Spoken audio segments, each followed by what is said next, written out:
What makes someone attractive? Of course, their good looks, their dressing sense, their polished style. ಇದೆಲ್ಲ ನಮ್ಮ ತಲೆಗೆ basic ಆಗಿ ಬರುವಂತಹ qualities. But what if I tell you an average looking person can also be extremely attractive?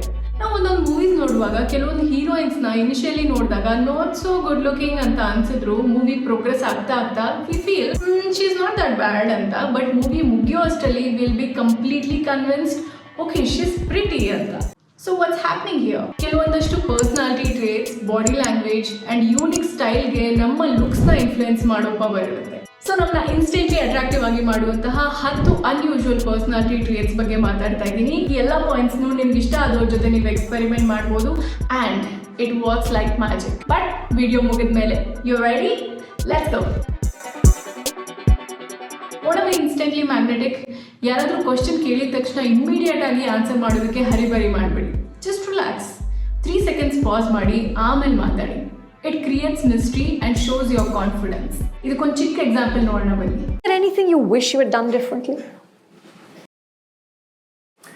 I wish I hadn't shed as many tears. ಯಾವಾಗಲೂ ಒಂದು particular scent, ಒಂದು particular colour ಅಥವಾ ಒಂದು particular piece of jewellery or particular hair style ಇದನ್ನ try ಮಾಡಿ. Associate your self with signature style. So ಪ್ರತಿ ಸರಿ ಜನ ಸೆಂಟ್, ಕಲರ್, ಹೇರ್ ಸ್ಟೈಲ್ ನೋಡಿದಾಗ ನಿಮ್ಮದೇ ನೆನಪಾಗುತ್ತೆ. And that makes you unique. People will always remember you. Attraction ಅಂದರೆ serious ವಿಷಯ ಮಾತ್ರ ಅಲ್ಲ, ಬಟ್ ನೀವು ಮಾಡೋ ಸಣ್ಣ ಪುಟ್ಟ ಮಿಸ್ಟೇಕ್ಗಳನ್ನ ಲೈಟಾಗಿ ತಗೊಳ್ಳೋದು, ನಿಮ್ಮನ್ನು ನೀವೇ ಕಾಲು ಹೇಳ್ಕೊಳ್ಳೋದು, but not joking at your expense. Making fun of yourself in a general way, ಇದೆಲ್ಲ ಒಬ್ಬರಿಗೆ ಅಟ್ರಾಕ್ಟಿವ್ ಅಂತ ಅನ್ಸುತ್ತೆ. ಇಮ್ಯಾಜಿನ್ ನೀವು ಒಂದು ಡೇಟ್ಗೆ ಹೋಗಿದ್ದಾಗ ಅಕಸ್ಮಾತಾಗಿ ಕಾಫಿ ಚೆಲ್ಕೊಂಡಿರ್ತೀರಾ, instead of being like oh shit ಏನು ಮಾಡೋದು ಅಂತ ಅಪ್ಸೆಟ್ ಮಾಡ್ಕೊಂಡು ವೈನ್ ಮಾಡೋದ್ರ ಬದಲು if you can laugh at yourself, that shows that you are fun loving and chilled out person ಅಂತ. ಸೊ ಇಂಥ ವ್ಯಕ್ತಿ ಜೊತೆ ಟೈಮ್ ಸ್ಪೆಂಡ್ ಮಾಡಬೇಕು ಅಂತ ಎಲ್ಲರೂ ಇಷ್ಟಪಡ್ತಾರೆ.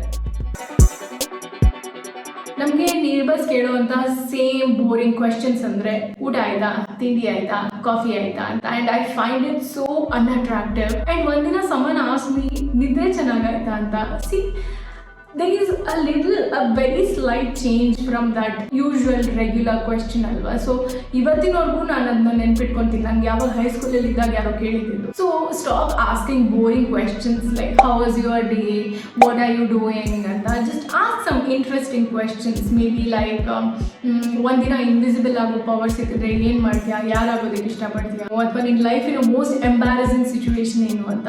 So when you ask this kind of irregular question, the other person will always remember you because you stand out from the crowd, right? Imagine ನನ್ನ friend ಅವ್ರ ರಿಲೇಷನ್ಶಿಪ್ಪಲ್ಲಿ ಏನೋ ಪ್ರಾಬ್ಲಮ್ ಆಯಿತು ಅಂತ ನನ್ನ ಹತ್ರ ಶೇರ್ ಮಾಡ್ಕೊತಾ ಇರ್ತಾಳೆ. ನಾನು 10 ನಿಮಿಷದಿಂದ ಪೇಷನ್ಸಲ್ಲಿ ಕೇಳಿಸ್ಕೊತಾ ಇರ್ತೀನಿ. And when she ask me for opinion, ನಾನು ಒಪಿನಿಯನ್ ಹೇಳುವಾಗ ಅದನ್ನ ಅಕ್ನಾಲೇಜು ಮಾಡಿದೆ. When she goes back to her problem and start whining ಅಂತ ಅಂದರೆ ವಾಟ್ ವಿಲ್ ಐ ಫೀಲ್? ಇವಳಿಗೆ ನನ್ನ ಒಪಿನಿಯನ್ ಇಂಪಾರ್ಟೆಂಟ್ ಅಲ್ಲ, she is just using me as a punching bag ಅಂತ ಅನ್ಸೋದು ನ್ಯಾಚುರಲ್. ಸೊ ಈ ಒಂದು ಕ್ವಾಲಿಟಿ ಆಗಿರ್ಬೋದು. ಅಥವಾ ಬೇರೆಯವರು ಮಾತಾಡುವಾಗ ಅದನ್ನ ಆಕ್ಟಿವ್ ಆಗಿ ಕೇಳಿಸ್ಕೊಳ್ದೆ ನೆಕ್ಸ್ಟ್ ನಾನೇನು ಹೇಳಬೇಕು ಅಂತ ಯೋಚನೆ ಮಾಡೋದು. ಆ್ಯಂಡ್ ಬೇರೆಯವ್ರು ಮಾತಾಡುವಾಗ ಅದನ್ನ ಮಧ್ಯದಲ್ಲೇ ಕಟ್ ಆಫ್ ಮಾಡಿ ಇಂಟರಪ್ಟ್ ಮಾಡೋದು. All of this are so unattractive. ಬೇರೆಯವ್ರು ಮಾತಾಡುವಾಗ ಅಟೆಂಟಿವ್ ಆಗಿ ಕೇಳಿಸ್ಕೊಂಡು ಅದ್ರ ಬಗ್ಗೆ ಕ್ವೆಶನ್ಸ್ ಕೇಳೋದಾಗಿರ್ಬೋದು, ಒಪಿನಿಯನ್ಸ್ ಹೇಳೋದಾಗಿರ್ಬೋದು ಮಾಡಿದಾಗ people feel they are seen and heard. ಎಲ್ರಿಗೂ ವ್ಯಾಲಿಡೇಷನ್ ಆ್ಯಂಡ್ ರೆಸ್ಪೆಕ್ಟ್ ಬೇಕು. ಸೊ ನೀವು ಅದನ್ನ ಕೊಟ್ಟಾಗ people will crave for your presence and conversation with you. ಜನ ನೀವು ಹೇಗೆ ಮಾತಾಡಿದ್ರಿ, ಹೇಗೆ ಕೆಲಸ ಮಾಡಿದ್ರಿ ಅಂತ ಮರಿಬೋದು, ಬಟ್ ನೀವು ಅವ್ರನ್ನ ಹೇಗೆ ಫೀಲ್ ಮಾಡಿಸಿದ್ರಿ ಅಂತ ಮರೆಯೋಕ್ಕೆ ಸಾಧ್ಯನೇ ಇಲ್ಲ. How you make other people feel is your personality. So keep your personality always attractive. ಏನಪ್ಪ 10 ಪಾಯಿಂಟ್ ಅಂತ ಹೇಳಿ 5 ಪಾಯಿಂಟಿಗೆ ಮುಗಿಸ್ತಾ ಇದ್ದಾಳೆ ಅಂತ ಅನ್ಕೋಬೇಡಿ. I don't take too much of your time. So ಇದರ ಪಾರ್ಟ್ 2 ವಿಡಿಯೋನ ನೆಕ್ಸ್ಟ್ ಸಂಡೇ ಪೋಸ್ಟ್ ಮಾಡ್ತಾ ಇದ್ದೀನಿ. ಅಲ್ಲಿವರೆಗೂ ನಾನು ಈ ವಿಡಿಯೋ ಶೇರ್ ಮಾಡಿರೋ ಎಲ್ಲ ಪಾಯಿಂಟ್ಸ್ನು ಎಕ್ಸ್ಪೆರಿಮೆಂಟ್ ಮಾಡಿ ಹೇಗೆ ವರ್ಕ್ ಆಯಿತು ಅಂತ ಶೇರ್ ಮಾಡೋದನ್ನ ಮರಿಬೇಡಿ. And I see you on next Sunday.